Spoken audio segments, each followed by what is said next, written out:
Weston DeWitt here for Blaze Sports, reporting from Sun Devil Stadium. The Arizona State Sun Devils pull out a 37-31 victory here tonight over the New Mexico State Aggies. I'm joined by the men who called the game tonight for Blaze Sports, Brady Klain and Josh Schaefer. Let me turn to Brady here first. Brady, a lot of the dialogue in the offseason was the quarterback discussion between Manny Wilkins and Blake Barnett.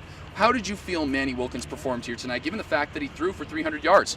Well, he had 2 touchdowns on top of those 300 yards, one for 60 yards and one for 52. So definitely a great outing to start the season for Manny Wilkins. But he was sacked 7 times, so that's the big asterisk on the box score. He did a great job leading the Sun Devil offense, only 5 incompletions on 27 attempts, had 22 completions total. But I'm telling you, those 7 sacks will come back to haunt him. He said he's got to do better in the press conference. He came in, sat down, before anyone asked him a question. That's immediately what he said. Turning over to Josh here, let's talk about the running back situation. So Demario Richard goes down with an injury in the second quarter, and all the weight is put on Kalen Ballage's shoulders. What did you think of Kalen's performance here tonight? Well, Kalen, first and foremost, is a guy that's going to get a large amount of carries per game, and he will next week too, even when Demario comes back, because we have been told that it's not a very serious injury, a leg injury. He'll be back next week.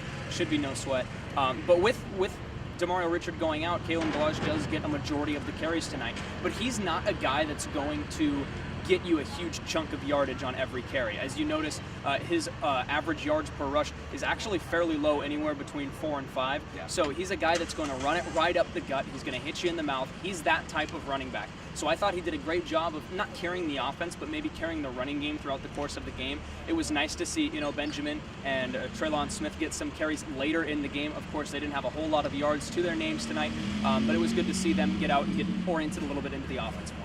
Brady, the defense played really well tonight, given the fact that there's 31 points on the scoreboard from New Mexico State. How'd you feel the defense played here tonight? Well, the secondary had a lot to prove, coming from last year being statistically the worst secondary in college football. Yeah.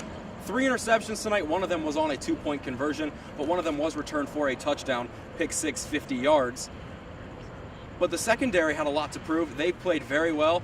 The one thing, though, was Rogers, the quarterback for New Mexico State, had 400 passing yards tonight, and that was the big thing there. Last year, the Sun Devils allowed 521 yards on average per game, not only passing, but rushing as well, and it was almost up there tonight. Josh, looking forward to next weekend. The Arizona State Sun Devils take on the San Diego State Aztecs. What is your expectation for next week for the Sun Devils against San Diego State? Well, first off, if we look directly at the Aztec team coming in here, this is not the same ball club that had Donnell Pumphrey running the ball for him last year, who should have been in more contention for a Heisman Trophy. However, this is, once again, a team just like New Mexico State that the Devils cannot take lightly whatsoever. This is a team that's going to come in and run the ball very well. They can pass the ball very well, and they do have a fairly good defense. So for ASU, it's just cleaning up some mistakes they made tonight. I know Todd Graham, a majority of the New Mexico State points that were scored tonight occurred later in the game when he put in, second teamers and third teamers, and he said, you know what, this is a situation where I want to take the guys out early so that I can prevent injuries. I want to get more guys into the game once it looks like the game's probably wrapped up. But he did say in his press conference, next week or whenever this happens again, he's going to be less conservative with the ball later in the game.